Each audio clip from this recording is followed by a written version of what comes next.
Dinar Candi mengaku bahwa dirinya sudah berencana mengajak Ridho Ilahi bertemu dengan ayahnya di Sukabumi. Namun karena kesibukan kerja, Dinar Candi belum sempat mengenalkan kekasih barunya itu pada sang ayah. Ayah Dinar Candi sudah menanyakan soal sosok Ridho Ilahi yang terdengar soleh dari namanya. Sebenarnya mau kenalin ke ayah.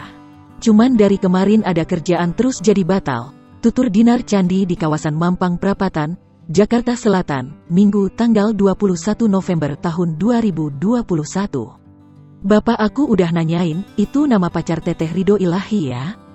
Islami banget, kayaknya anaknya soleh gitu. Ya pengennya segera ya, ucap Dinar. Dinar Candi berencana mengahak Ridho ke Sukabumi pada bulan Januari mendatang. Iya adek aku kan main sosmed terus.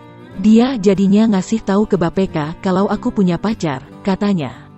Maunya diajak ke kampung dari bulan kemarin, tapi Desember ini kan banyak kerjaan. Nah aku mau undurin Januari ya, jelas Dinar. Sudah beberapa bulan Dinar Candi dan Ridho Ilahi menjalin hubungan asmara, tepatnya tak lama setelah Ridho bebas.